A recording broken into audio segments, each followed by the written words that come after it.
Lumayas ka. I don't want to see your face in this mansion ever again.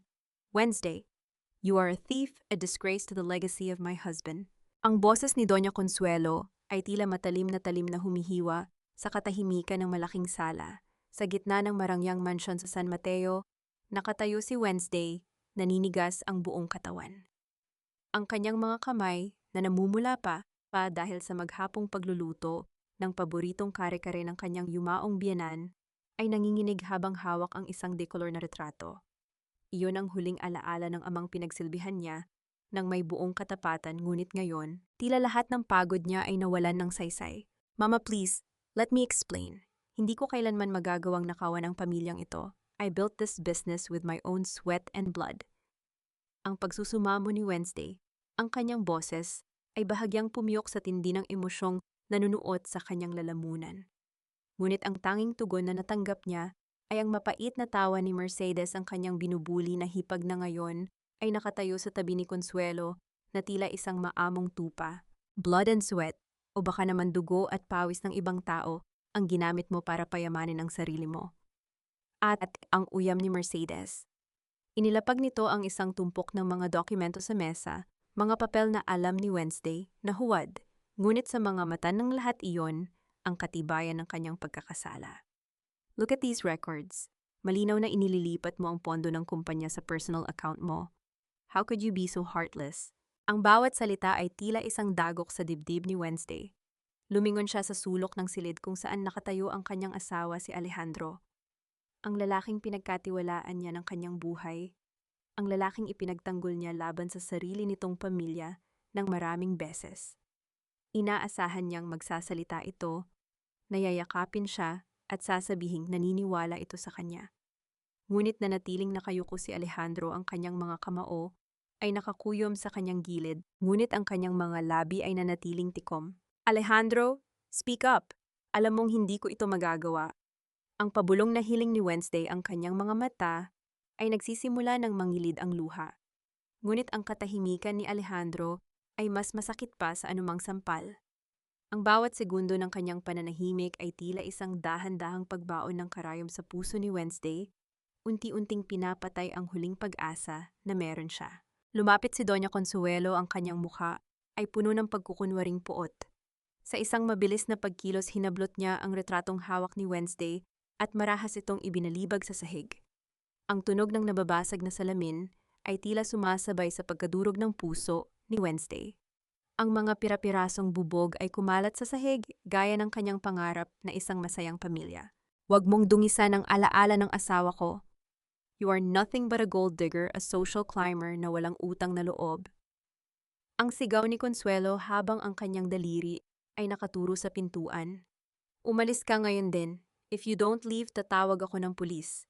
Isasama ko na rin ang lahat ng ebidensya ng pangmamaltrato mo sa akin. Hindi makapaniwala si Wednesday sa kanyang narinig. Nakita niya ang mapanuyang ngiti sa mga labi ni Consuelo, isang sulyap. Natanging siya lang ang nakakakita. Doon niya na-realize ang lahat ito ay isang planadong pag-atake. At ang pinakamasakit, tila kasabwat ang katahimikan ng kanyang sariling asawa. Dahan-dahang tumalikod si Wednesday. Ang kanyang mga paa ay tila gawa sa tingga habang naglalakad patungo sa malaking pinto ng mansyon. Sa labas, ang langit ay nagsisimulang magdilim, tila nakikiramay sa biyak-biyak niyang mundo.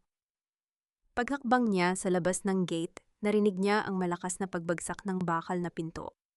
Isang tunog na naghudyat ng pagtatapos ng kanyang buhay. Bilang isang asawa, at simula ng kanyang pagiging isang palaboy sa mga mata ng lipunan.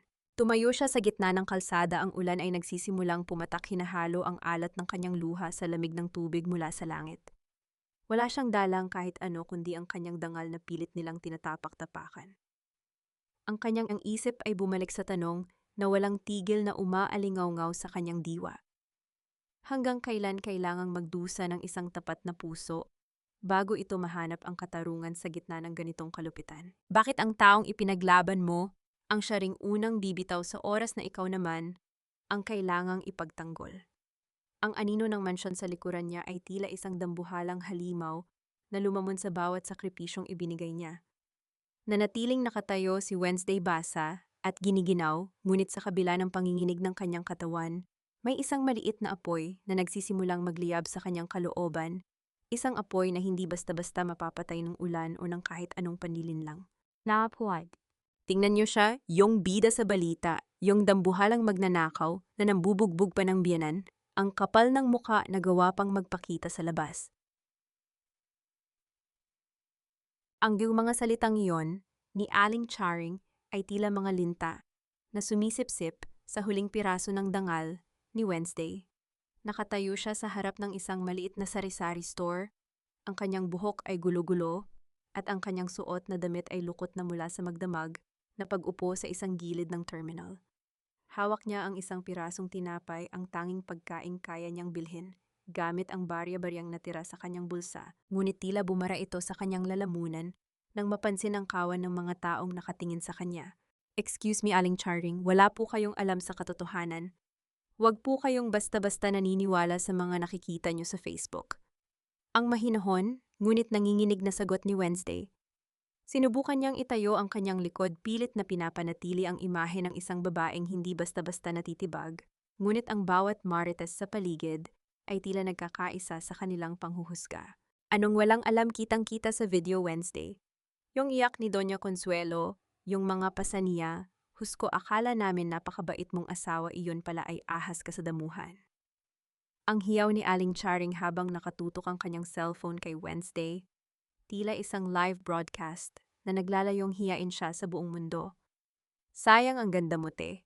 Masahol ka pa sa hayop kung tratuhin ang nagpatuloy sa'yo. Napatingin si Wednesday sa screen ng cellphone ni Aling Charing. Doon nakita niya ang isang video na may libu-libong shares. Ito ay isang edit na version ng kagabi ang mga bahagi, kung saan mukhang sinasaktan niya si Consuelo, habang ang mga sandaling siya ang inaapi ay sadyang pinutol. Ang pamagat ng video ay sapat na para gumuho ang kanyang mundo. Ang balasubas na menyamat Wednesday huling-huli sa akto. Ang kanyang puso ay tila isang ibon na pilit kumakawala sa kanyang dibdib. Ang bawat tibok ay puno ng takot at pagkasuklam. Dahan-dahan niyang binitiwan ang tinapay sa ibabaw ng maruming estante. Hindi na niya kaya. Ang hinghiya na nararamdaman niya ay mas mabigat pa sa anumang pisikal na pasakit. Sa kulturang kinalakihan niya, ang dangal ay higit pa sa yaman at sa isang iglap, tila naging basura ang kanyang pangalan sa bawat kanto ng San Mateo. Nagmadali siyang lumakad palayo, ang bawat hakbang ay sinasabayan ng mga hagikik at bulungan ng mga kapitbahay, na dati ay yumuyuko sa kanya tuwing dadaan ang kanyang kotse. Pumasok siya sa isang maliit at madilim na paupahan, isang silid na amoy amag at may tumutulong bubong. Pagpasok niya, ang tanging kasama niya ay ang katahimikan at ang lamig ng semento. Inilabas niya ang kanyang cellphone, umaasang may isang taong maniniwala sa kanya. Sinubukan niyang tawagan ng kanyang matalik na kaibigan si Grace. Grace, please, I need help. I have nowhere to go. Ang pagsusumamo ni Wednesday nang sagutin ang tawag. Ngunit ang boses sa kabilang linya ay malamig pa sa yelo. I'm sorry, Wednesday. Nakita ko ang balita. My husband doesn't want me to get involved with someone like you. Nakakahiya sa business circles namin kung malalaman na kaibigan kita. Please don't call me again. Ang tunog ng pagkaputol ng linya ay tila isang huling pako sa kabaong ng kanyang dating buhay. Napasandal si Wednesday sa pader, ang kanyang mga tuhod ay tuluyan ng bumigay. Niyakap niya ang kanyang sarili, pilit na pinipigilan ang paghagulgol na gustong kumawala sa kanyang dibdib. Bakit ang mundo ay napakabilis humatol? Bakit ang mga taong pinakain mo sa iyong hapag ay sila pang unang duduwal sa iyong pangalan kapag ikaw ay nasa putikan? Sa gitna ng kanyang pag-iisa, ang tanging maririnig ay ang paulit-ulit na pagpatak ng tubig mula sa butas na bubong patungo sa isang plastik na timba. Bawat patak ay tila isang paalala ng kanyang kasalukuyang kalagayan, maliit, walang saysay at unti-unting nauubos. Ngunit sa gitna ng kadilimang iyon, ang kanyang telepono ay muling nag-vibrate sa ibabaw ng sahig. Isang hindi kilalang numero ang nakasulat sa screen. Nagatubili si Wednesday bago ito sagutin. Sa kanyang isip, baka isa na namang itong prank caller o taong gustong mambastos. Ngunit nang ilapit niya ang telepono sa kanyang tainga, isang malalim at misteryosong boses ng isang lalaki ang bumungad sa kanya. Hindi lahat ng nakikita ng mata ay totoo, Wednesday, at hindi lahat ng nananahimik ay kalaban. Kung gusto mong mabawi ang lahat, pumunta ka sa lumang dampa sa dulo ng kalsada sa hating gabi. Huwag kang magsasama ng kahit sino. Naputol ang tawag bago pa man siya makapagsalita. Ang kanyang puso ay muling bumilis ang tibok, ngunit sa pagkakataong ito, hindi dahil sa takot, kundi dahil sa isang kislap ng pag-asa na may halong panganib. Sino ang lalaking ito? At ano ang kinalaman niya sa planong pagpabagsak sa kanya? Habang ang dilim ay unti-unting lumalamon sa paligid, na natiling nakatitig si Wednesday sa kawalan. Ang tanong ay hindi na kung makakaligtas ba siya sa gabi na ito, kundi kung handa ba siyang pumasok sa isang laro kung saan ang taya ay ang huling piraso ng kanyang pagkatao. Ang bawat hakbang ay tila paghatak sa isang toneladang bakal, habang ang lamig ng gabi ay dahan-dahang nanunuot sa aking mga buto. Naglalakad si Wednesday sa gilid ng madilim na kalsada patungo sa dampa na binanggit sa misteryosong tawag. Ang kanyang paningin ay nagsisimula ng lumabo at ang bawat hininga niya ay may kasamang hapdi sa dibdib.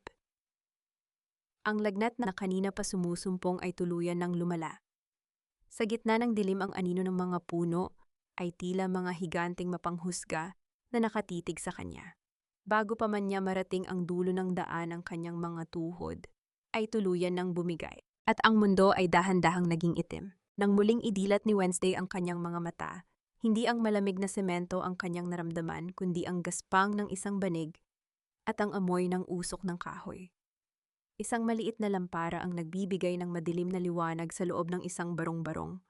Isang matandang babae na may mga kamay na kulubot, ngunit puno ng pag-iingat, ang naglalagay ng basang bimpo sa kanyang noo. "Gising ka na pala, iha. Huwag kang magmadali, mahina pa ang katawan mo," ang malambing na boses ni Lola Amor. Ang kanyang mga mata ay tila mga bituin na puno ng karunungan at awa. Sino, sino po kayo? Bakit niyo po ako tinulungan?" Ang pabulong na tanong ni Wednesday, ang kanyang boses ay halos hindi marinig. Sinubukan niyang bumangon, ngunit ang bawat kalamnan niya ay sumisigaw sa sakit. "Ako si Lola Amor. Nakita kita sa gilid ng daan, basang-basa at nanginginig sa lagnat. Hindi ko kayang iwan ang isang taong tila pasa ng buong mundo sa kanyang mga balikat." Ang sagot ng matanda habang kinukuha ang isang mangkok ng mainit na lugaw. "Kainin mo ito. Ang luya ay mabuti para sa iyong pakiramdam." Dahan-dahang iniangat ni Lola Amor ang ulo ni Wednesday at sinimulang pakainin siya. Ang init ng lugaw ay tila isang haplos sa kanyang nanunuyot na kaluluwa. Sa sandaling iyon, hindi mapigilan ni Wednesday ang pagpatak ng kanyang mga luha, hindi dahil sa sakit kundi dahil sa hindi inaasahang kabutihan ng isang estranghero. Matapos ang ilang araw na pagtrato sa kanya bilang basura ng mga taong dati niyang kilala, ang simpleng pagkalinga ng isang matandang walang-wala ay tila isang milagro. "Salamat po, Lola. Maraming salamat." Ang hikbi ni Wednesday. "Lahat po sila, pinagtaksilan ako. Ang asawa ko, ang pamilya niya. Pinalabas nilang masama akong tao." Hinawakan ni Lola Amor ang kamay ni Wednesday at marahang pinisil ito. "Alam mo, iha, ang katotohanan ay parang tubig sa ilog. Maari itong labanan ng mga bato, maari itong dumiin ng putik, pero sa huli makakahanap ito ng daan para dumaloy ng malinaw. Huwag mong hayaang kainin ng galit ang iyong puso, dahil ang galit ay lason na ikaw mismo ang umiinom habang umaasang ang iba ang mamatay." Nanatiling tahimik si Wednesday, ninanamnam ang bawat salita ng matanda. Sa loob ng maliit na dampang iyon, pakiramdam niya ay ligtas siya mula sa malupit na mundo sa labas. Ngunit ang kapayapaang iyon ay pansamantala lamang. Nang sumapit ang madaling araw, habang mahimbing na natutulog si Lola Amor, kinuha ni Wednesday ang kanyang cellphone na nakapatong sa isang kahoy na bangko. Sinubukan niyang mag-check ng balita, umaasang humupa na ang bagyong sumisira sa kanyang pangalan. Ngunit ang bumungad sa kanya sa social media ay isang post na tila isang kutsilyong itinarak muli sa kanyang puso. Isang litrato ni Alejandro ang nakapaskil. Nakasuot ito ng mamahaling tuxedo at katabi ang isang magandang babae, ang anak ng isang maimpluwensyang pamilya sa negosyo. Ang caption ay naglalaman ng mga salitang dumurog sa huling piraso ng pag-asa ni Wednesday. "The healing has begun. Alejandro is finally moving on from the betrayal of his ex-wife. Rumors say a new engagement is in the works." Nabitawan ni Wednesday ang telepono. Ang tunog ng pagtama nito sa lupa ay tila ang tunog ng pagguho ng huling kuta ng kanyang pagtitiwala. Habang ang liwanag ng umaga ay nagsisimulang pumasok sa mga siwang ng dampa, ang kanyang mga mata ay naging malamig at matalim. ang hapdi ng lagnat ay napalitan ng isang nalalamig na determinasyon. Tiningnan niya ang kanyang mga kamay na dati ay ginamit niya para magsilbi at magmahal. Ngayon ang mga kamay na ito ay kailangang matutong lumaban. Dahan-dahan siyang tumayo kahit nanginginig pa ang kanyang mga binti. Alam niya hindi siya maaaring manatili sa lilim ng pag-asa habang ang apoy ng kasinungalingan ay patuloy na tumutupok sa kanyang pagkatao. Sino ang babaeng kasama ni Alejandro? At bakit tila napakabilis ng lahat, na tila ba ang kanyang pag-alis ay matagal nang hinihintay ng lahat upang bigyang daan ang isang mas malaking plano? Hustisya ang hinahanap mo, hindi ba? Ngunit sa bansang ito ang hustisya ay parang ginto, kailangang hukayin ng malalim bago mo mahawakan. Ang boses na yon ay galing sa isang lalaking nakatayo sa tapat ng dampa ni Lola Amor. Nakasuot siya ng puting polo na tila hindi nababahiran ng alikabok ng paligid kabaligtaran ng putikang tinatahak ng kanyang sapatos.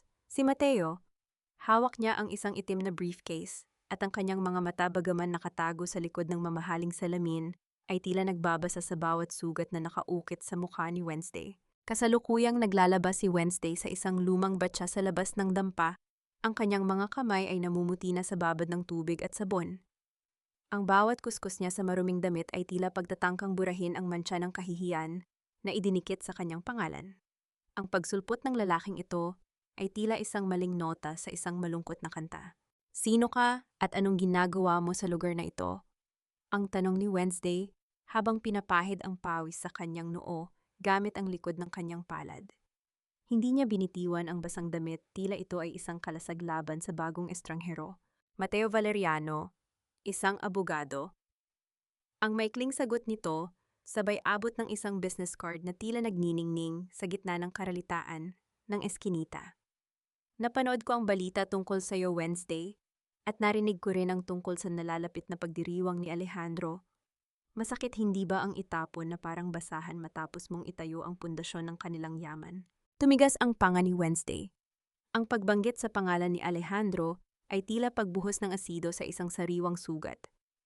Kung narito ka para pagtawanan ako o para kumuha ng pahayag para sa mga marites sa social media, maaari ka nang umalis. Wala akong panahon sa mga katulad mo. Ngunit hindi na tinag si Mateo. Lumapit siya ng ilang hakbang sapat na para maamoy ni Wednesday ang bango ng kanyang mamahaling pabango na humahalo sa amoy ng sabon at luma. Narito ako dahil gusto kong tulungan kang bawiin ang lahat. Lahat ng kinuha sa iyo, ang negosyo mo, ang dangal mo, at ang pagkakataong makitang lumuluhan ng dugo, ang mga taong nagpabagsak sa iyo. At gagawin ko ito nang walang hinihinging kabayaran. Nabitawan ni Wednesday ang labada. Ang tunog ng pagbagsak ng basang tela sa tubig ay tila isang mabigat na desisyon. Walang libre sa mundong ito, Attorney Valeriano. Anong kailangan mo sa akin? Ngumiti si Mateo, isang ngiting hindi umabot sa kanyang mga mata.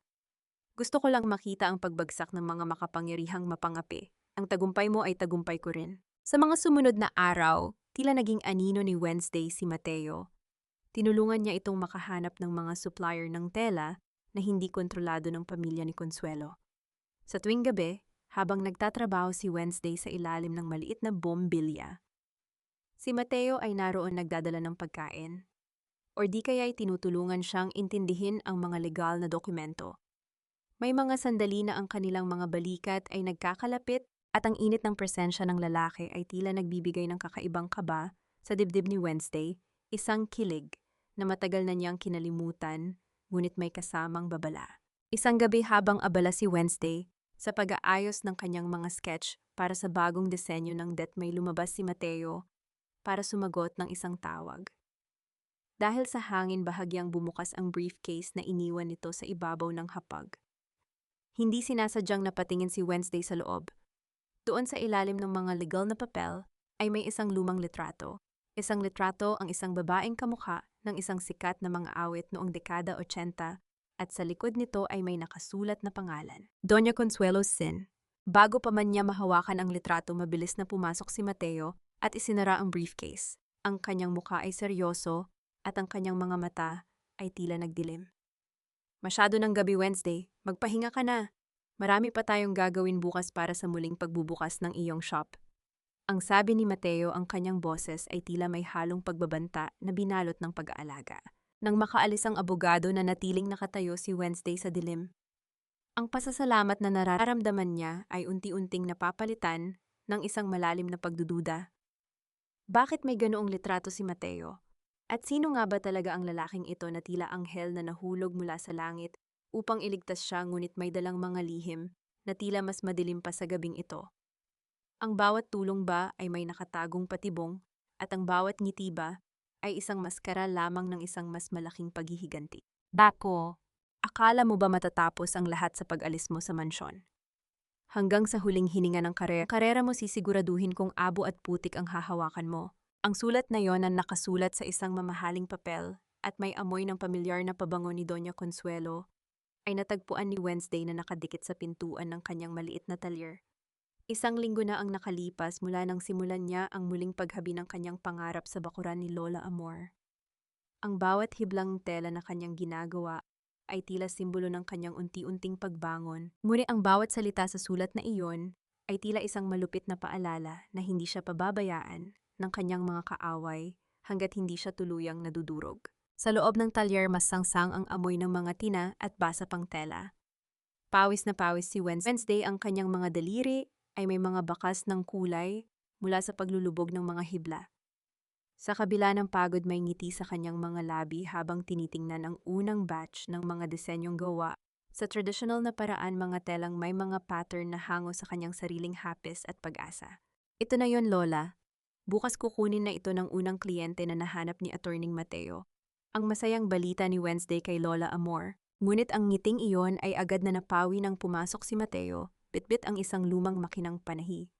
Bagaman may dala siyang tulong, ang mukha ng abogado ay balot ng pag-aalala. Wednesday, may masamang balita. Ang supplier, kinukuhanan natin ang sinulid, biglang kinansela ang ating kontrata.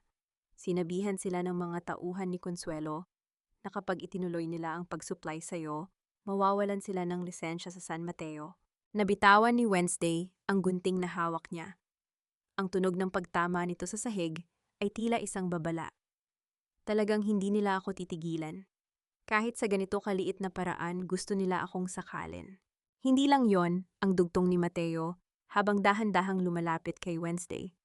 Nabalitaan ko rin na si Alejandro ay nagsimula nang ilipat ang lahat ng natitirang asset mo sa pangalan ni Mercedes.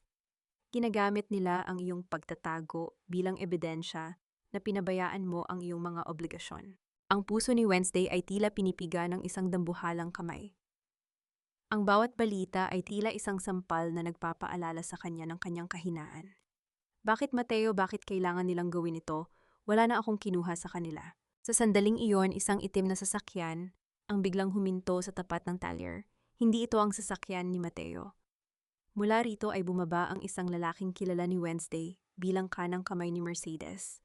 Wala itong sinabi kundi lumapit sa mga telang nakasampay at nakahanda ng i-deliver. Sa isang mabilis at tuso na pagkilos, kinuha nito ang isang bote ng itim na tinta at ibinuhos sa mga pinaghirapang gawa ni Wednesday. Tila tumigil ang mundo ni Wednesday habang pinapanood ang itim na likido na dahan-dahang kumakalat sa mga telang kulay langit at rosas. Ang bawat patak ay tila dumudungis sa kanyang pagkatao. Wala siyang nagawa kundi tumayo at manginig sa galit at bighati. Sabihin mo sa amo mo hindi tinta ang papatay sa akin. Ang pabulong na sabi ni Wednesday. Ang kanyang boses ay malamig at puno ng puot. Ang duming ito ay madaling labhan, pero ang kasalanan nila ay kailanman hindi mabubura. Nang umalis ang sasakyan, naiwan si Wednesday na nakatitig sa kanyang mga nasirang gawa. Nilapitan siya ni Mateo at hinawakan ang kanyang balikat, isang haplos na tila nagbibigay ng lakas. Ngunit sa isang sulok ng kanyang isip, muling nagaro ang imahe ng litratong nakita niya sa briefcase ng abogado. Huwag kang mag-alala, Wednesday, may paraan pa tayo. Ang bulong ni Mateo, ang kanyang boses ay tila isang pangako ng paghihiganti. Ngunit habang nakatingin si Wednesday, sa itim naman siya isang tanong ang hindi mawala sa kanyang isip. Sino ba talaga ang mas nakakatakot, ang kaaway na hayagang sumisira sa iyong gawa o ang kaibigang nag-aalok ng tulong habang may hawak na lihim na maaring mas malupit pa sa tintang ito? Bago matapos ang gabi, isang batang lansangan ang nag-abot kay Wednesday ng isang maliit na piraso ng papel. Nang buksan niya ito, nakita niya ang sulat kamay ni Alejandro, isang sulat na tila isang lihim na mensahe. Huwag kang magtiwala sa kahit kanino, lalo na sa mga taong masyadong malapit sa iyo. Ang bawat alaala ay parang isang hiblang tela minsan. Ay matibay ngunit madalas ay madaling maputol kapag masyadong hinila. Nakatitig si Wednesday sa maliit na piraso ng papel na iniwan ng batang lansangan. Ang sulat kamay ni Alejandro ay tila isang multo mula sa nakaraan na pilit siyang hinahabol sa kasalukuyan. Sa gitna ng dilim ng kanyang talyer, tanging ang liwanag ng isang maliit na kandila ang nagbibigay ng anino sa kanyang mukha. Ang bawat kurap ng apoy ay tila sumasabay sa pintig ng kanyang pusong puno ng kalituhan.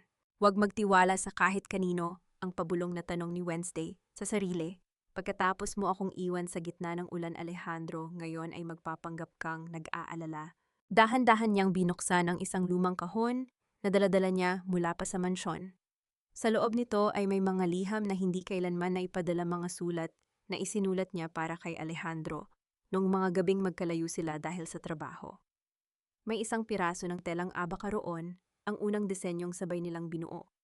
Hinawakan niya ang tela, ang gaspang nito ay tila nagpapaalala sa kanya ng mga hirap na kanilang pinagdaanan, ngunit ang bawat hibla ay tila may bulong ng kataksilan. Ang katahimikan ng gabi ay biglang nabasag nang marinig niya ang tunog ng isang sasakyang huminto sa labas. Hindi ito ang mabigat na tunog ng sasakyan ni Mateo. Ito ay mas pamilyar, mas mapanlinlang. Bumukas ang pinto ng talyer at pumasok si Mercedes. Nakasuot siya ng isang mamahaling bestido na tila nagniningning sa gitna ng maduming paligid. May dala siyang isang basket ng mga prutas, isang pagpapanggap ng pagmamalasakit na alam ni Wednesday na may kasamang lason. Ate Wednesday, kumusta ka na? Nabalitaan ko ang nangyari sa mga tela mo. I'm so sorry, hindi ko alam na ganoon kalupit si Mama. Ang sabi ni Mercedes, ang kanyang boses ay puno ng peking awa. Lumapit siya at sinubukang hawakan ang kamay ni Wednesday, ngunit mabilis itong iniwas ng huli. Huwag mo akong maate, Mercedes. Alam nating dalawa kung sino ang nag-utos na buhusan ng tinta ang mga gawa ko. Ang malamig na sagot ni Wednesday. Ano ang kailangan mo? Kung narito ka para saksakin ako muli, gawin mo na ng mabilis. Ngumiti ng mapait si Mercedes at naupo sa isang lumang bangko. Narito ako para sabihin sa iyo ang totoo dahil naaawa ako sa iyo. Alam mo ba kung bakit nanahimik si Alejandro noong gabi ng pagpapaalis sa iyo? Hindi dahil sa takot siya kay Mama, kundi dahil matagal na niyang hinihintay ang pagkakataong ito. He's with someone else now, Wednesday. Isang babaeng mas bagay sa estado niya. You were just a step, a tool for him to get what he wanted from the family inheritance.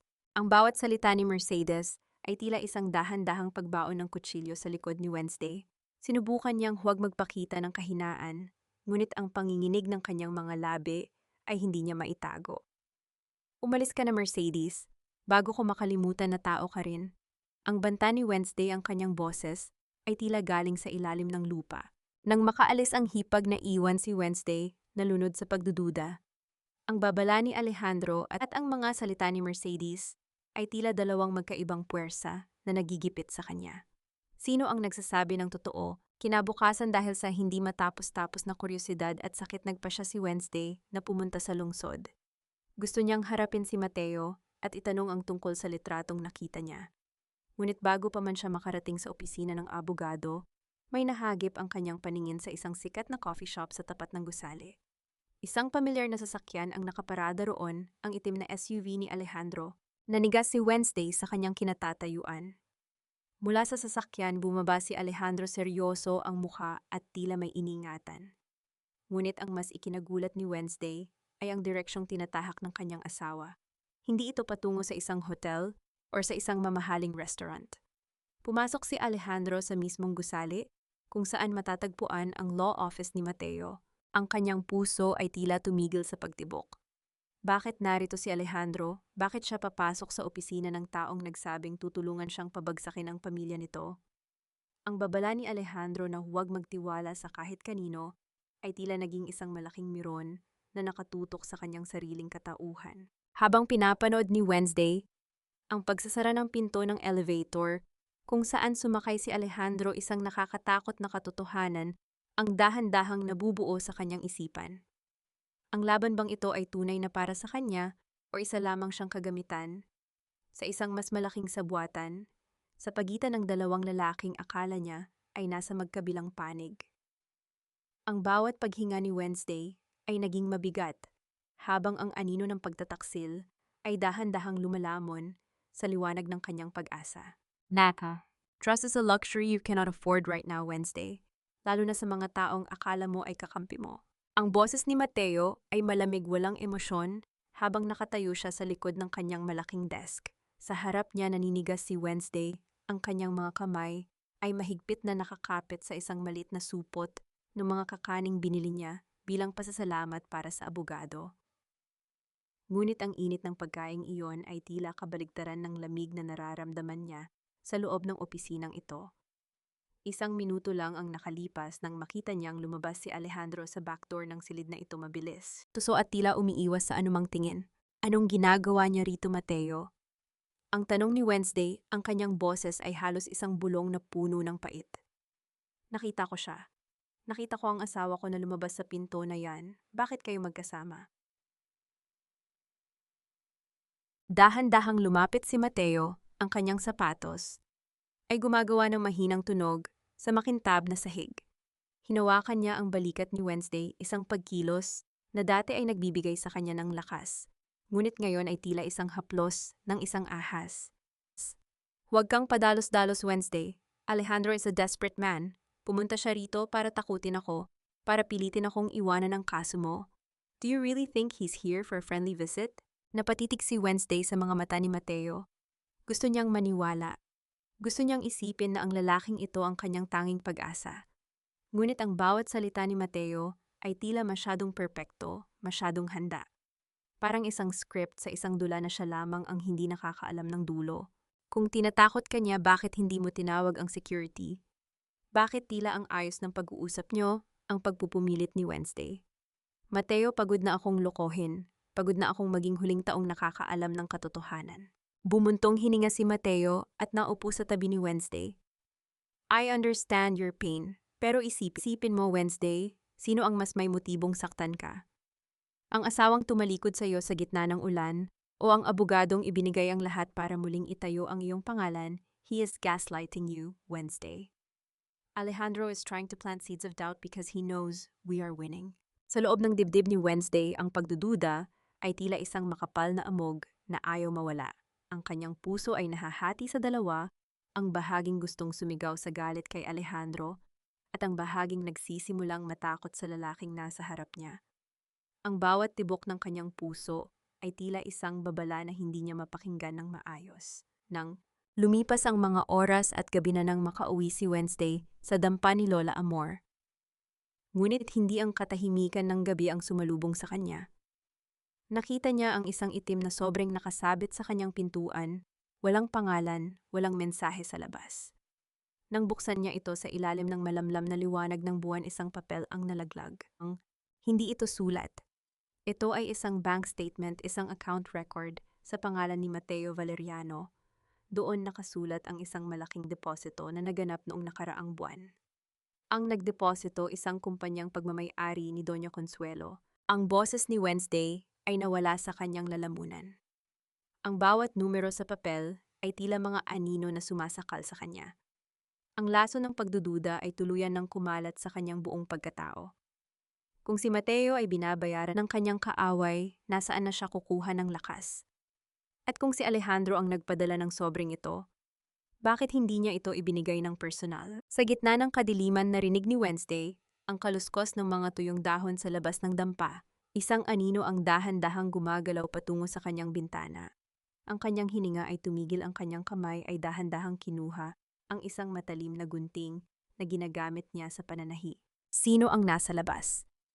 Ang kaaway bang hayagan ng galit o ang kaibigang nag-aalok ng tulong habang dahan-dahang binubunot ang lupa sa ilalim ng iyong mga paa?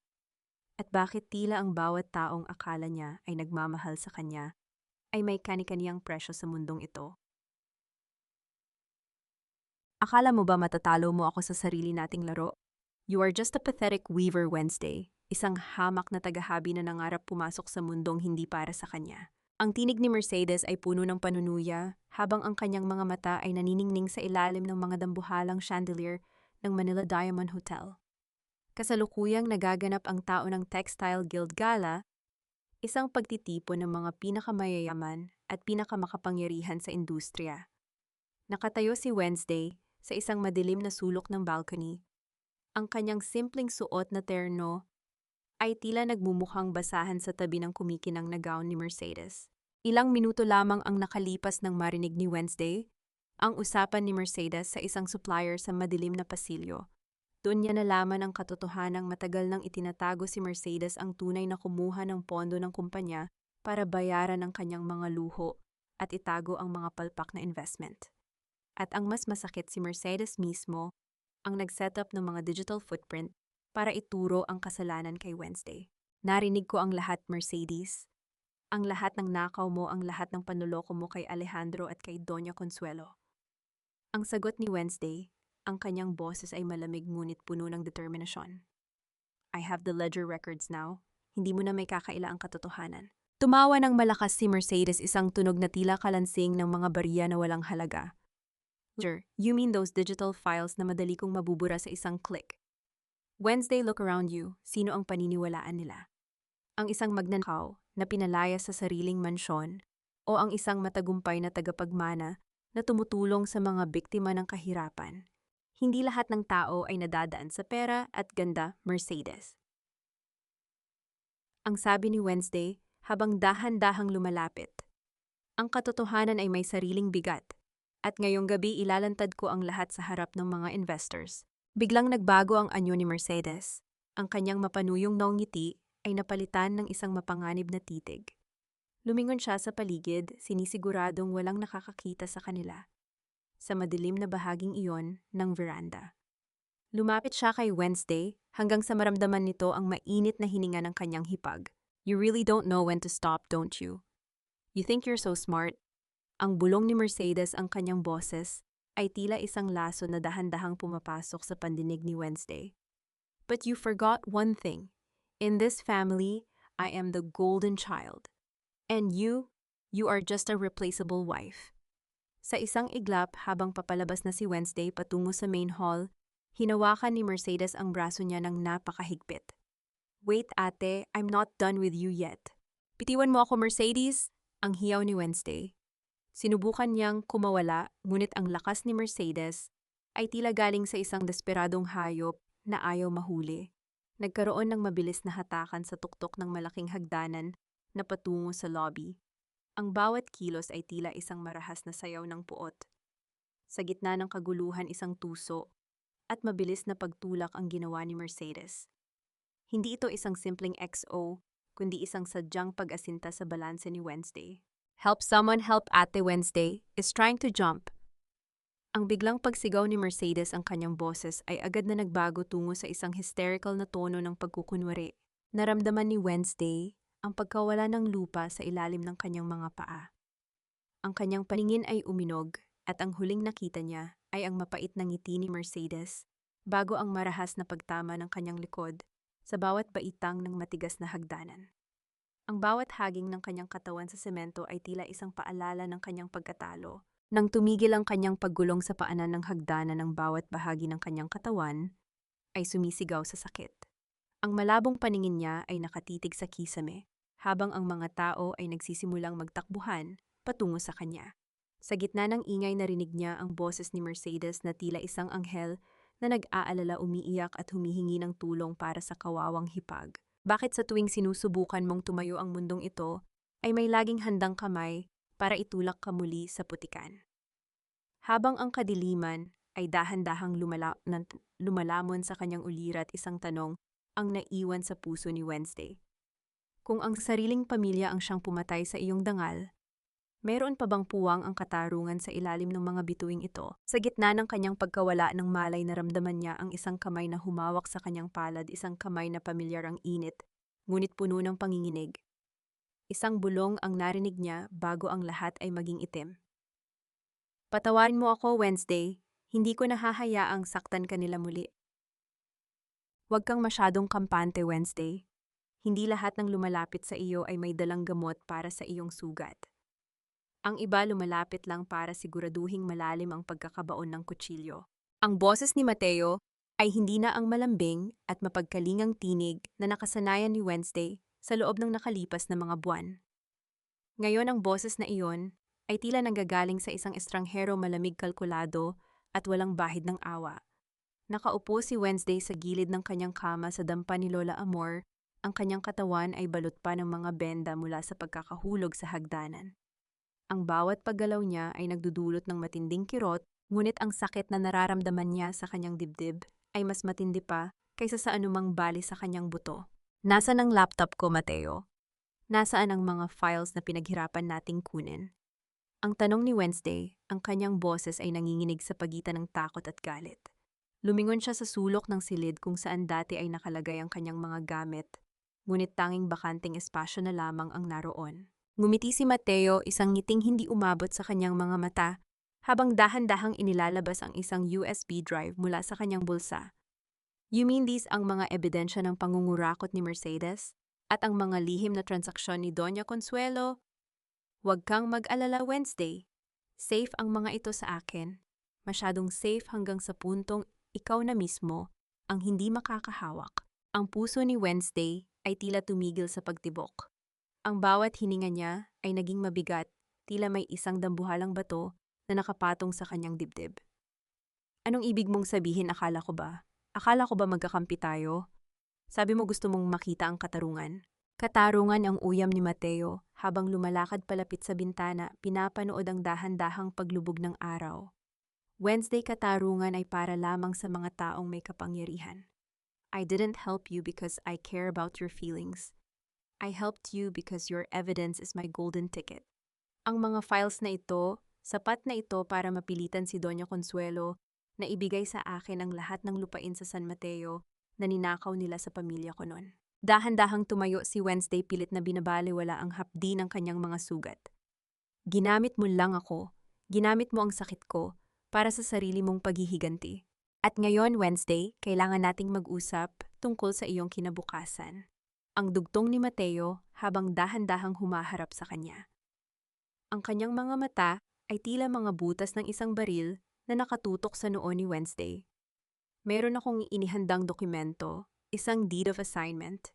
Ililipat mo sa pangalan ko ang lahat ng karapatan at pagmamay-ari ng iyong brand na W-Dye. Lahat ng disenyo, lahat ng patents, lahat ng pinaghirapan mo.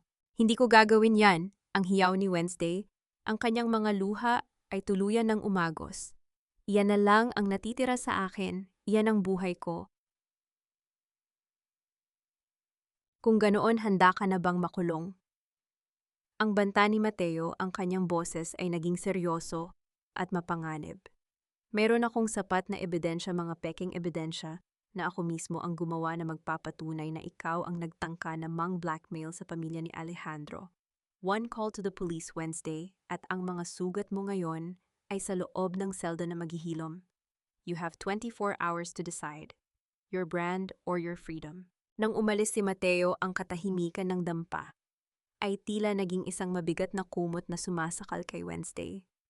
Ang bawat patak ng ulan sa bubong ay tila mga tawa ng tadhana na kumukutya sa kanyang kamangmangan. Sa gitna ng dilim, tiningnan ni Wednesday ang kanyang mga kamay na marunong humabi ng kagandahan. Ngunit ngayon ay tila nakatali sa isang tanikalang hindi niya nakikita. Bakit sa tuwing may darating na anghel na nag-aalok ng tulong, palagi itong may dalang presyo na hindi mo kayang bayaran? At nasa ng katarungan kung ang mga taong dapat ay nagtatanggol sa iyo ang siya ring nagnanakaw ng huling piraso ng iyong pag-asa? Napaupo si Wednesday, sa sahig ang kanyang buhok ay nakatabing sa kanyang muka habang ang kanyang katawan ay nayayanig sa tahimik na paghagulgol. Sa gitna ng kanyang kawalan ng pag-asa, naramdaman niya ang isang mahinang pag-vibrate sa kanyang bulsa. Isang text message mula sa isang unregistered number, magtiis ka pa ng konti. Ang pinakamadilim na bahagi ng gabi ay bago ang pagbukas ng liwayway. Sino ang nagpapadala ng mga mensaheng ito? At mayroon pa bang liwayway na darating para sa isang babaeng tila itinakwil na ng tadhana at pinagtaksilan ng lahat ng kanyang pinagkakatiwalaan? Wala nang halaga ang iyong pagsisikap, Wednesday, dahil sa dulo ikaw pa rin ang mag-isa at walang kalaban-laban. Ang mga salitang iyon ni Mateo ay patuloy na umuukit sa isipan ni Wednesday, tila isang sumpa na ayaw siyang tantanan. Nakaupo siya sa sahig ng dampa, ang kanyang likod ay nakasandal sa malamig na kawayang dingding. Sa paligid niya ang katahimikan ay nakabibingi. Wala na ang amoy ng mainit na kape ni Lola Amor. Wala na ang mahinang pag-awit ng matanda habang nagwawalis sa bakuran. Pagkagising niya kaninang madaling araw, tanging isang lukot na papel na may bakas ng luha ang natagpuan niya sa higaan ni Lola. Patawad iha, pinagbantaan nila ang buhay ng aking apo. Hindi ko na kayang manatili. Hinawakan ni Wednesday ang isang piraso ng telang sutla na hindi natuloy ang paghabi. Ang kanyang mga daliri ay nanginginig habang pilit na itinutusok ang karayom, ngunit dahil sa labo ng kanyang paningin na dala ng mga luha, natusok niya ang kanyang sariling balat. Isang maliit na butil ng dugo ang sumibol sa kanyang dulo ng daliri, tila isang pulang perlas ng pighati. Ang bawat tibok ng kanyang puso ay may kasamang hapdi, hindi lamang mula sa kanyang mga pasa, kundi mula sa katotohanang kahit ang tanging taong kumalinga sa kanya ay napilitang lumayo dahil sa takot. Hanggang kailan kailangang maging biktima ang isang pusong wala namang ibang ginawa, kundi magmahal at maglingkod?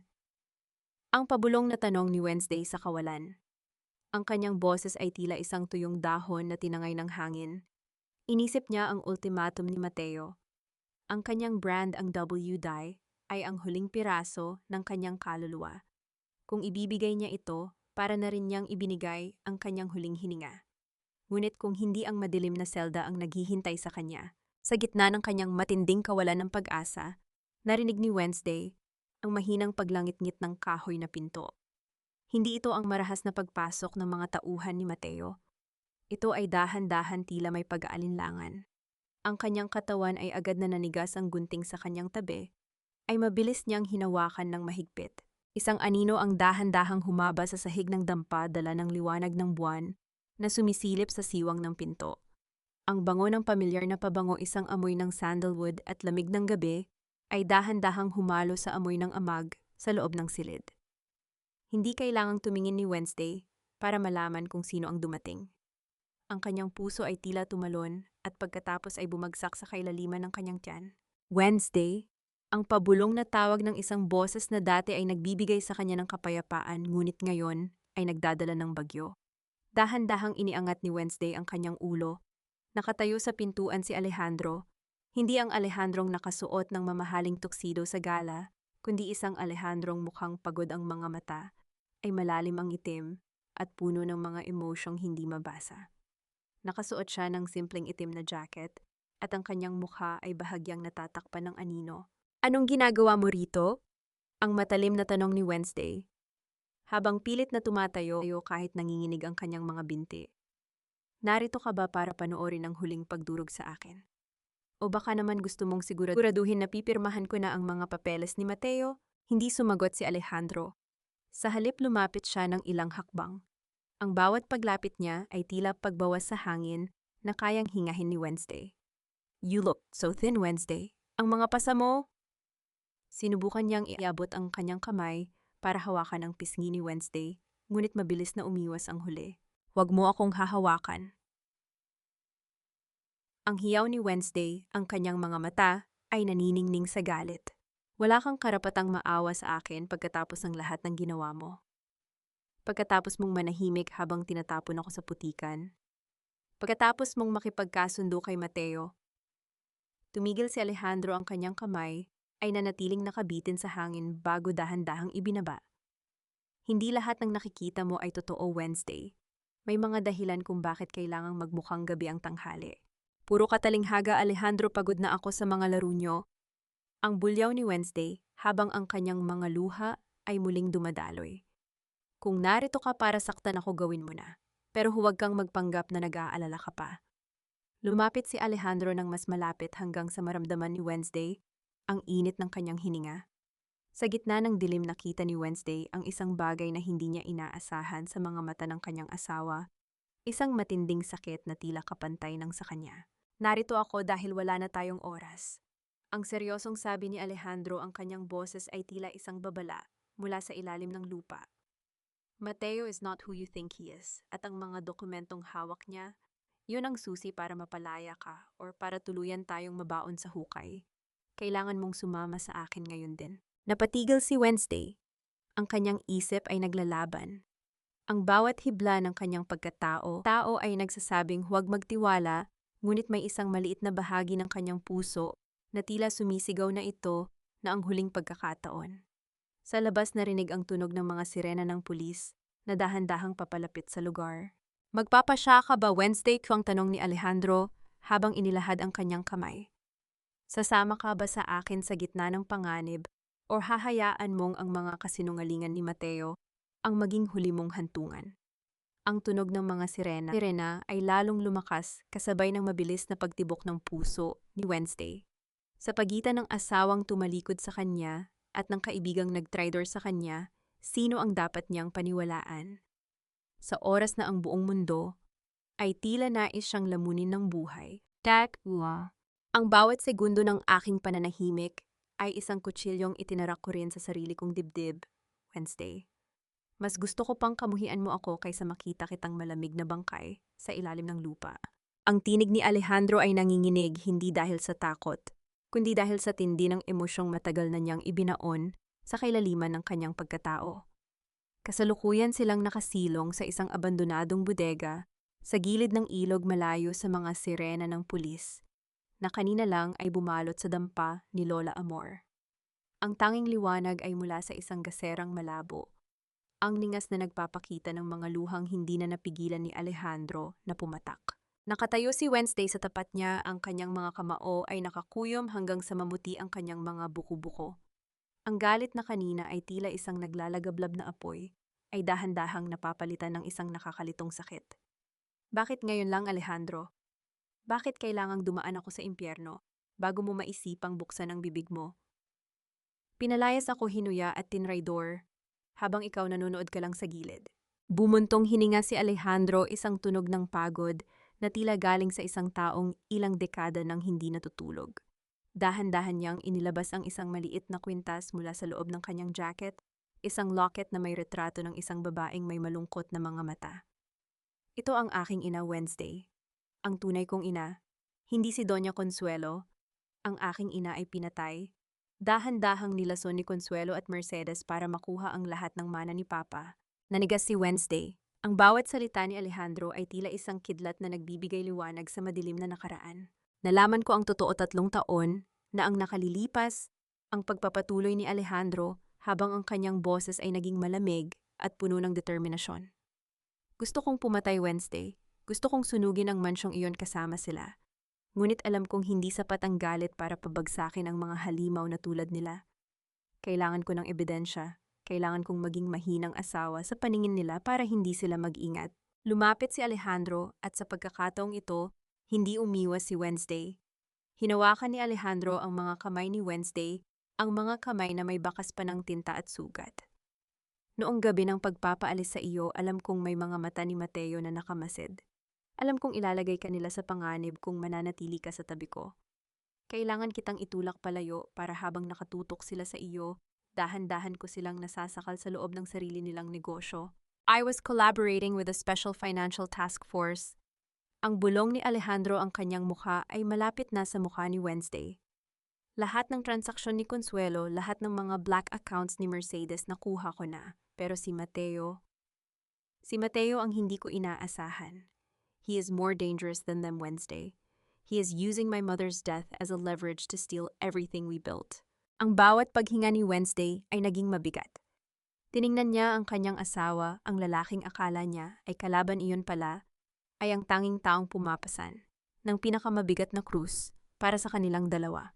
Ang kilig na nararamdaman niya ay hindi ang mababaw na tuwa, kundi isang malalim na koneksyon ng dalawang sugatang kaluluwang pilit naghahanap ng katarungan. I'm sorry, Wednesday. Patawarin mo ako kung kailangan mong pagdaanan ang lahat ng ito. Ang pabulong na sabi ni Alejandro, habang dahan-dahan niyang idinampi ang kanyang noo sa noo ni Wednesday. Ang init ng kanyang balat ay tila isang gamot sa nanlalamig na puso ng kanyang asawa. Ngunit ngayon tapos na ang pagtatago. We will strike back together. Isang golden moment ang nabuo sa gitna ng maruming bodega. Dahan-dahang kinuha ni Alejandro ang isang panyo at pinunasan ang dumi sa mukha ni Wednesday, isang kilos na puno ng pag-iingat at pagsisisi. Sa sandaling iyon, tila nawala ang mansyon, ang yaman at ang poot. Tanging ang 2 tao lamang na biktima ng kasakiman ang natira nagkakaisa sa ilalim ng malamlam na liwanag ng gasera. Ngunit ang kapayapaang iyon ay muling nabasag nang tumunog ang telepono ni Alejandro. Isang video message ang dumating. Nang buksan nila ito, tumambad ang mukha ni Mateo na ngayon ay nasa loob ng opisina ni Alejandro sa mansyon. Hawak ni Mateo ang mga original na dokumento ng WDI at isang lighter na may apoy. 12 hours, Alejandro. Ang mapanuyong boses ni Mateo sa video. Bring Wednesday to the courthouse and testify against yourself. Sabihin mo na ikaw ang nagnakaw sa pamilya mo. Kung hindi bawat hibla ng pangarap ng asawa mo ay magiging abo bago sumikat ang araw. At huwag niyo ring kakalimutan, hawak ko si Lola Amor. Nabitawan ni Alejandro ang telepono. Ang bawat pintig ng kanilang puso ay tila naging isang orasan na mabilis na tumatakbo. Paano nila lalabanan ang isang taong alam ang bawat galaw nila at handang sunugin ang lahat pati na ang mga taong inosente para lamang sa kanyang paghihiganti? Hindi tayo susuko, Alejandro. Kung kailangang sunugin ang lahat para lumabas ang totoo, ako mismo ang magsisindi ng mitsa. Hindi na ako ang babaeng tinititigan mo lang habang pinalalaya sa sarili nating tahanan. Ang boses ni Wednesday ay hindi na nanginginig.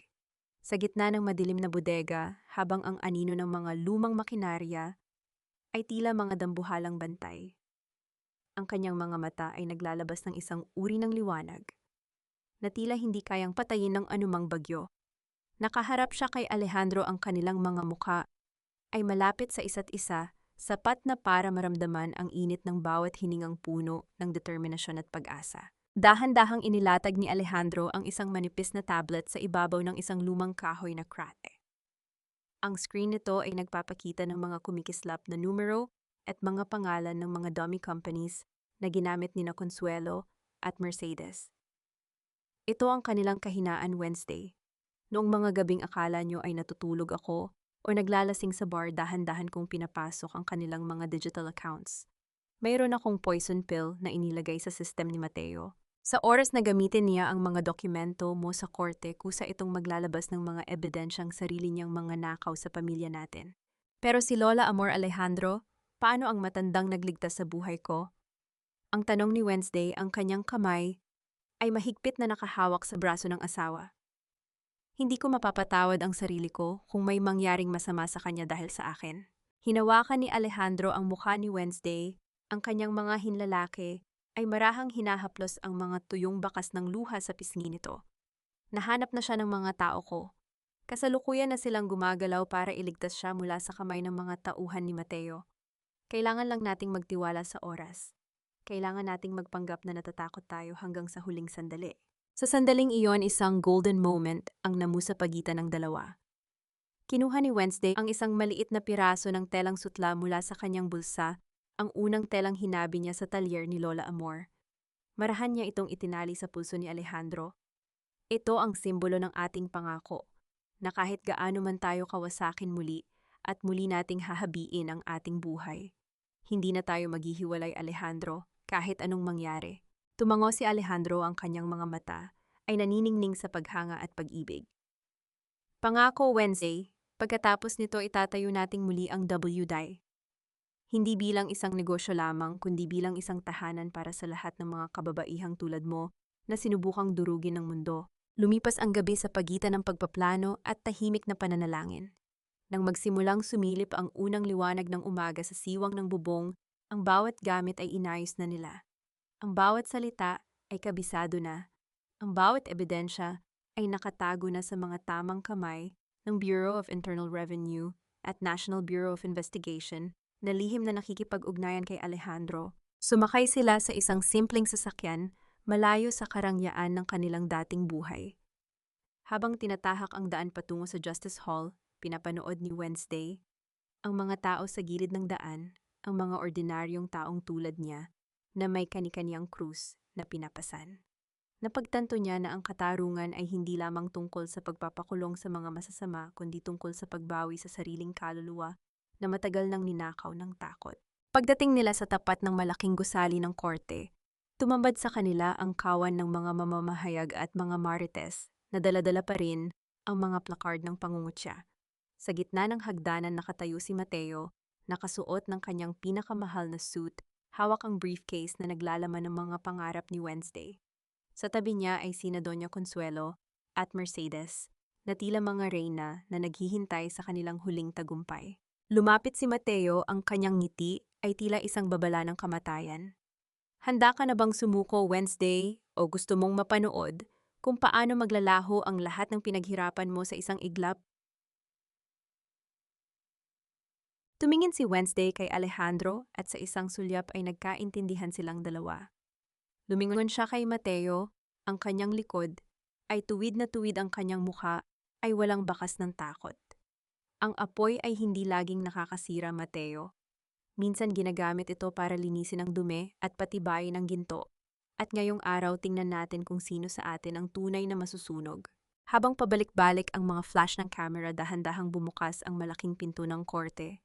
Sa loob ang mga huwes at ang mga opisyal ng gobyerno ay naghihintay. Ngunit sa isang sulok, may isang pamilyar na anino.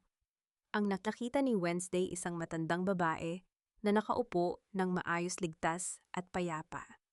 Si Lola Amor. Ang puso ni Wednesday ay tila sasabog sa tuwa, ngunit pinigilan niya ang sarili. Ang tunay na laban ay magsisimula pa lamang. Bakit tila kalmado pa rin si Mateo sa kabila ng lahat?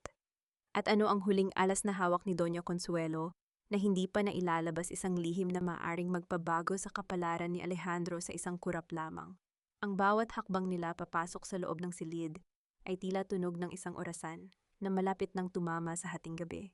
Tingnan niyo ang mukhang yan. Yan ba ang mukha ng isang biktima?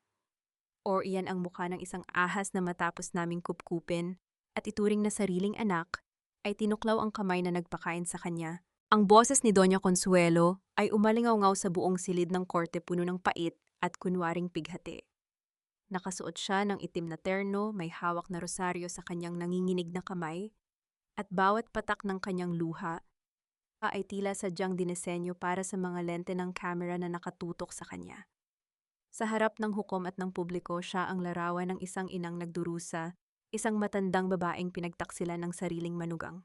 Sa kabilang panig nakaupo si Wednesday, tuwid ang likod, ngunit ramdam ang bigat ng bawat mapanghusgang tingin ng mga taong nasa gallery. Naririnig niya ang mahihinang bulungan, ang mga salitang walang utang na loob, ambisyosa at magnanakaw. Ang bawat bulong ay tila isang latigo na humahagupit sa kanyang dangal.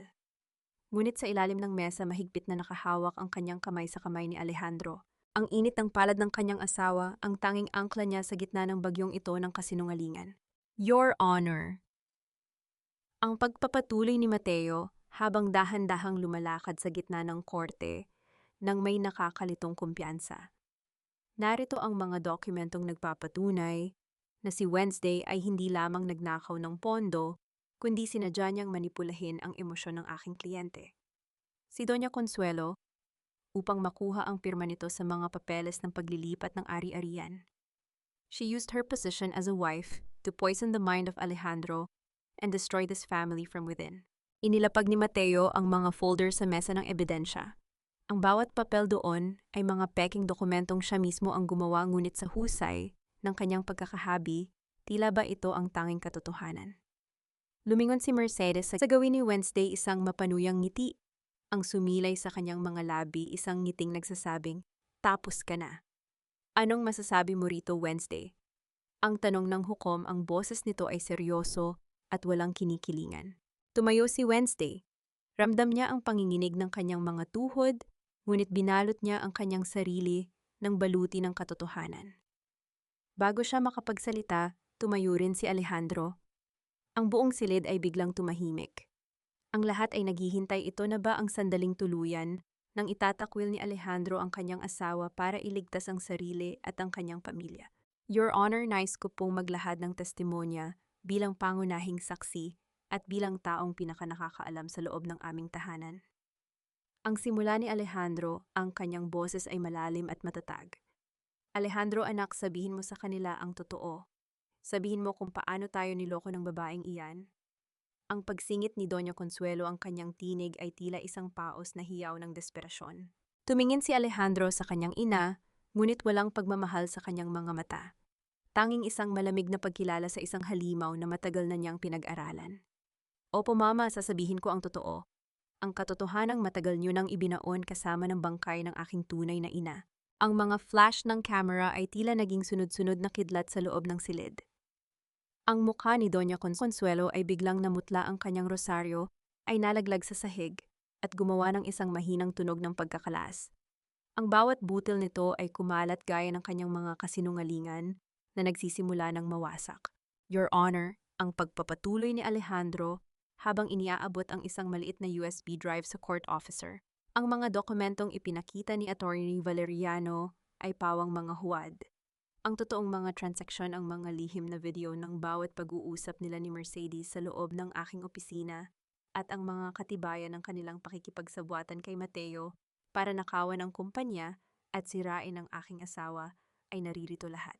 Kabilang na ang record ng pagkalason ng aking tunay na ina sa ilalim ng pangangalaga ni Doña Consuelo. Nagsimulang magkagulo sa loob ng korte. Ang mga marites na kanina ay nambabastos kay Wednesday ay biglang napatakip ng bibig. Si Mercedes ay pilit na tumayo para tumakas, ngunit agad siyang hinarang ng mga pulis na nakatayo sa pintuan.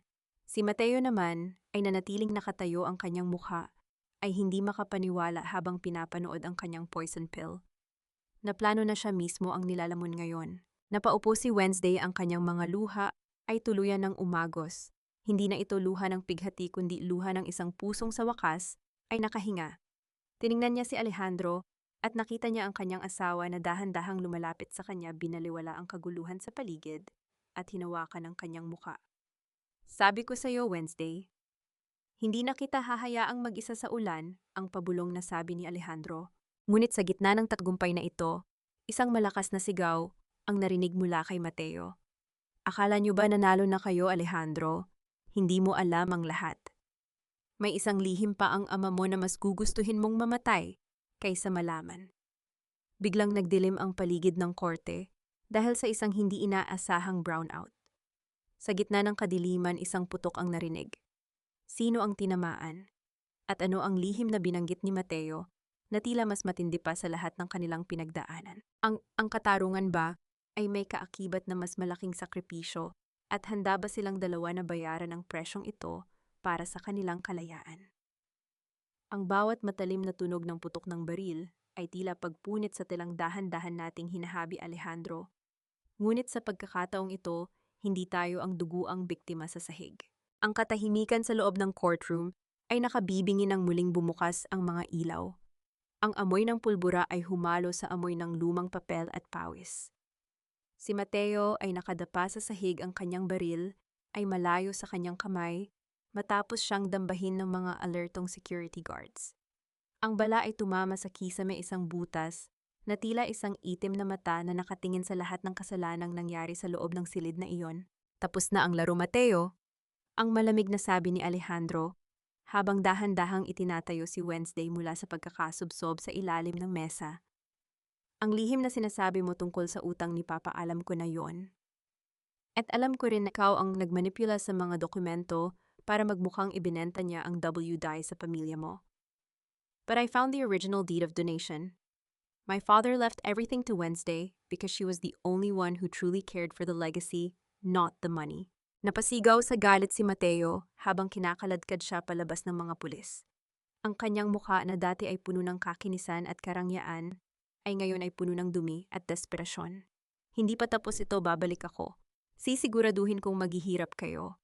Ngunit ang kanyang mga banta ay tila mga tuyong dahon na nilipad ng hangin habang isinasara ang malaking pinto ng korte. Sa kabilang panig, si Doña Consuelo ay nakaupo sa sahig, ang kanyang mamahaling terno ay lukot-lukot na at ang kanyang buhok ay gulo-gulo. Nakaposas na ang kanyang mga kamay kasama si Mercedes na walang tigil sa paghagulgol. Ang hiya na dati ay ipinaranas nila kay Wednesday ay ngayon ay nakabalot sa kanila gaya ng isang mabigat na tanikala. Wednesday, iha, pamilya tayo, di ba? Ang pabulong na pagsusumamo ni Consuelo, ang kanyang boses ay nanginginig habang pilit na humahawak sa laylayan ng damit ni Wednesday. Patawarin mo ako, nagawa ko lang naman yon para sa proteksyon ng yaman ng pamilya.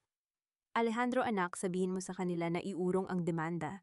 Hindi ko kayang mabulok sa kulungan. Tumingin si Wednesday sa matandang babae. Wala na siyang nararamdamang galit, tanging isang malalim na pagkapagod at awa para sa isang taong naging alipin ng sariling kasakiman. Ang pamilya ay hindi naninira ng kaluluwa Doña Consuelo. Ang pamilya ay hindi nagtatapon ng tao sa putikan para lamang sa pera. Ang katarungan ay hindi paghihiganti, ito ay ang paglalagay ng bawat tao sa lugar na nararapat para sa kanila. At ang lugar niyo ay sa likod ng rehas para pag-isipan ng bawat luhang pumatak sa akin. Habang inilalabas ang mga kontrabida, tumambad sa labas ng korte ang kawan ng mga media at ang mga kapitbahay mula sa San Mateo. Si Aling Charing ay nandun hawak ang kanyang cellphone, ngunit sa pagkakataong ito, ang kanyang live broadcast ay puno ng paghingi ng paumanhin. Ate Wednesday, patawad po. Naniwala kami sa mga maling balita. Ang sigaw ng isa sa mga kapitbahay. Ang mga taong dati ay nambato ng masasakit na salita ay ngayon ay yumuyuko sa kahihiyan. Si Aling Charing ay lumapit, hindi makatingin ng diretso. Wednesday, iha, sana mapatawad mo ang aming pagiging marites. Masyado kaming nabulag ng ganda ng pananalita ni Consuelo. Ngumiti ng mapait si Wednesday. Ang sugat sa balat ay naghihilom, Aling Charing, pero ang sugat sa dangal kailangan ng mahabang panahon. Gamitin niyo ang inyong mga boses para sa katotohanan, hindi para sa paninira. Dahan-dahang lumakad palayo sina Wednesday at Alejandro. Sa gitna ng liwanag ng araw, nakita nila si Lola Amor na naghihintay sa gilid ng isang puting sasakyan. Ligtas ang matanda at may dala itong isang maliit na basket ng mga kakanin, isang simbolo ng simpleng buhay at tunay na pagmamahal. Niyakap ni Wednesday si Lola Amor ng napakahigpit. Salamat po, Lola. Kung hindi dahil sa inyo, baka tuluyan na akong naging bato. Ang ginto ay kailangang dumaan sa apoy para maging dalisay, Wednesday. Ang bulong ni Lola Amor habang hinahaplos ang buhok ng babae. Ngayon ang iyong ningning ay hindi na kayang takpan ng kahit anong putik. Bumaling si Wen kay Alejandro. Hawak kamay silang nakatitig sa abot tanaw. Ang mansyon sa San Mateo ay hindi na nila babalikan. Itatayo nila ang isang bagong buhay, isang bagong talyer kung saan ang bawat hibla ng tela ay hahabiin ng may katapatan at kalayaan. Ngunit bago sila tuluyang umalis, tumigil si Alejandro at may inabot na isang maliit na sobre kay Wednesday. Ito ang huling hiling ni Papa na nahanap ko sa kanyang lihim na vault. Hindi ito tungkol sa pera. Nang buksan ni Wednesday ang sobre, nakita niya ang isang lumang retrato nilang dalawa ni Alejandro noong araw ng kanilang kasal. Sa likod nito ay may nakasulat na maikling mensahe mula sa yumao niyang biyanang lalaki. Ang tunay naman ay ang babaeng hindi ka iiwan sa gitna ng unos. Ingatan mo siya, Alejandro, dahil siya ang kaluluwa ng ating tahanan. Ang mga luha ni Wednesday ay pumatak sa retrato hindi dahil sa sakit, kundi dahil sa isang malalim na pakiramdam ng pagkakumpleto. Ang bagyo ay natapos na, ang langit ay asul na muli. At sa gitna ng katahimikan ng kanilang paglalakad, naramdaman ni Wednesday ang isang bagong tibok sa kanyang sinapupunan. Isang bagong buhay na magsisimula sa isang mundong malinis na mula sa mga anino ng nakaraan. Maaari bang ang bawat pagkawasak ay isang paraan lamang ng tadhana para magbigay daan sa isang mas matibay at mas magandang kinabukasan? Ang bawat hibla ng tela ay may sariling kwento, isang kwentong paghilang, pag-ikot, at ng matiyagang paghihintay hanggang sa ito ay maging isang buong disenyo. Isang taon na ang nakalipas mula nang ang bagyo ng kasinungalingan ay tuluyan ng humupa sa San Mateo. Ang dating madilim at amag na talyer ay napalitan na ng isang maliwanag at malawak na kooperatiba na tinawag nilang Amora's Thread bilang pagkilala sa matandang nagbukas ng pinto sa isang babaeng nawalan ng lahat. Nakatayo si Wednesday sa gitna ng hardin, pinapanood ang mga kababaihan sa komunidad na masayang naghahabi sa ilalim ng mga puno ng mangga. Ang bawat galaw ng mga kamay ay tila isang ritual ng paghilom.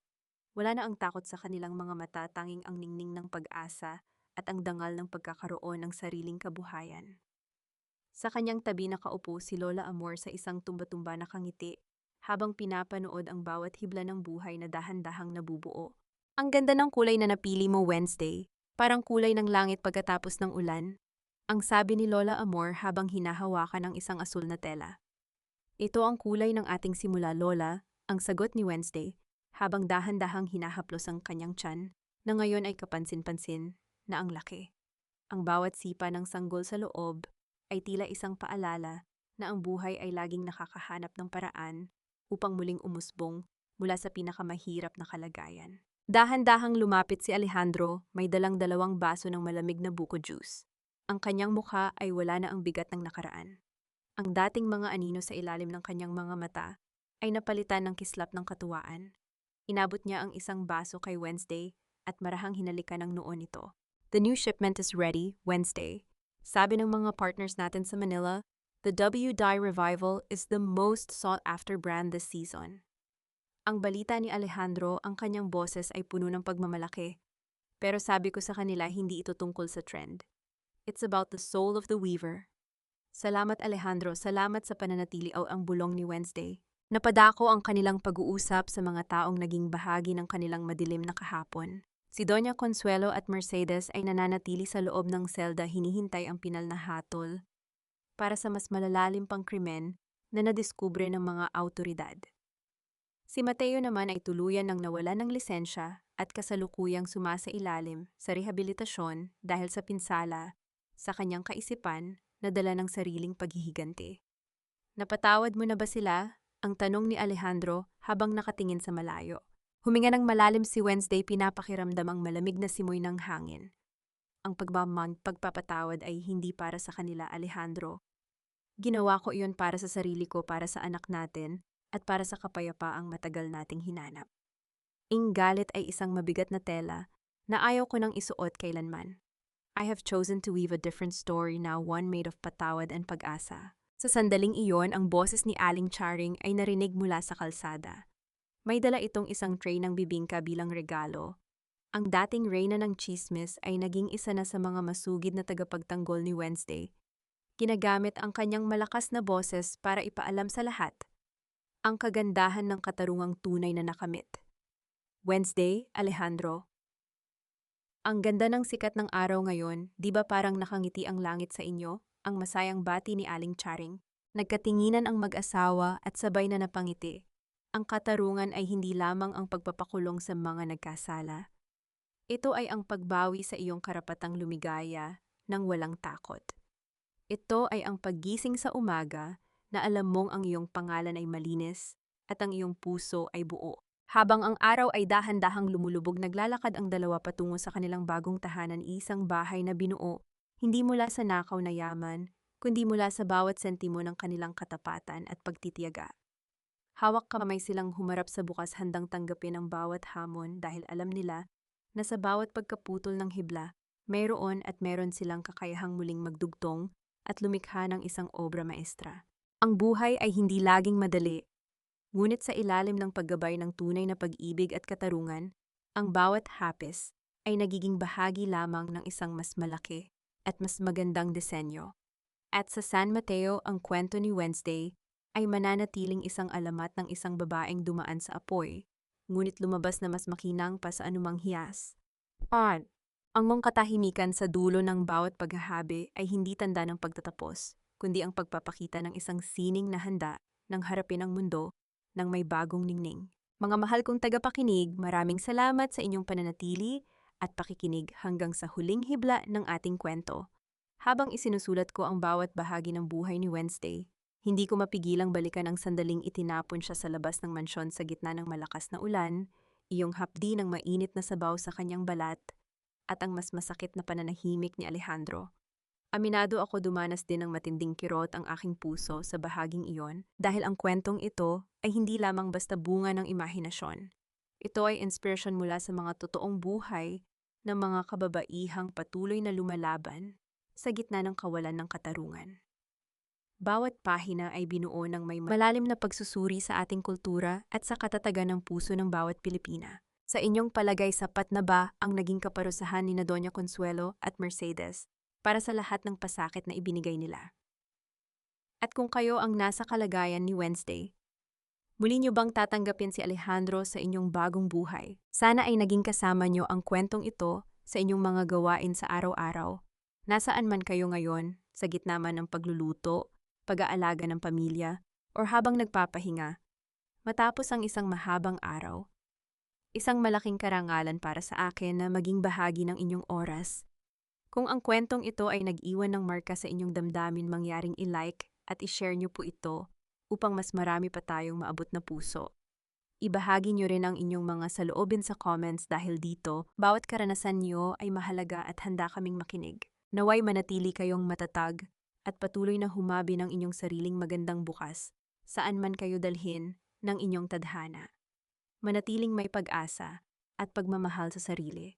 Turang ng kwento ang huling hibla ng katarungan, paunawa ang lahat ng mga tauhan at sitwasyon sa kwentong ito ay katang-isip lamang nilikha para sa libangan at upang maghatid ng positibong mensahe sa lahat.